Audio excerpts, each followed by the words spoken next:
So it's the 22nd of September and we're in the New Testament. And I love this passage because Jesus says something I would never expect him to say, which is, "Are you still so dull?" In other words, Peter, are you still so stupid?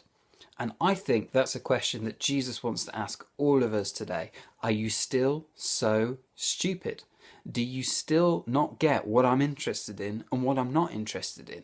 And what we see God's very interested in is what's going on in our hearts and in our souls. What he's not that bothered about is what's happening on the surface, what we look like on the surface.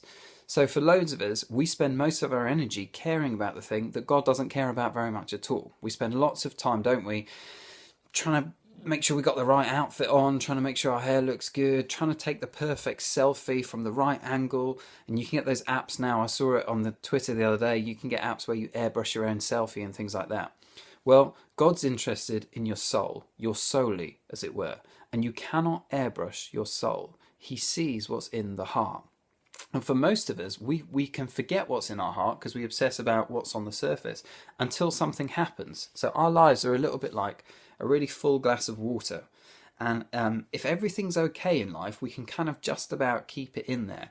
But the moment something happens in life, something goes wrong in our day, maybe we're just feeling really tired that day or grouchy, or we have an argument with someone, so it's like it gets knocked and the water comes spilling out. And by what I mean by that is all the stuff that's inside of us, suddenly we're not able to airbrush it very much anymore. We're not able to control it. So it just comes spilling out. And if we've got anger in our hearts, well, that's what comes out of our mouths. If we've got pride inside of us, as I know I do, that's what suddenly is displayed. Whatever's in your heart, eventually it comes out. And so we have to be careful about these sorts of things, like slagging someone off, even if it's in our hearts, or being angry, even if it's in our hearts. And you see positively what Jesus is after in the Canaanite woman.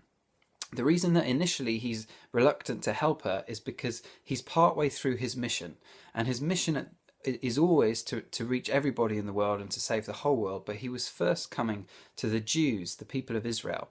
And this woman is not a Jew, she's a Canaanite. So that's why initially he says, I'm actually here first of all for the Jews. But she's so persistent that eventually he helps her. And the thing that really impresses him is her faith.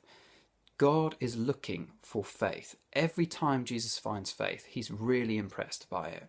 And so for us, we want to guard our hearts that we don't have these things of sexual immorality in them and slagging people off. But also we want to make sure that what we do have is faith. And what faith is it's a real deep trust and an expectation in the person of Jesus. And the way that we get faith is, number one, we ask for it. Number two, I think we immerse ourselves in the Bible as we are doing, and we get to know him better and see what he's like. And then number three, we practice and obey the things in Scripture. And the more that we do that, the more our faith is strengthened and it grows. It's like a muscle. Today, guard your heart.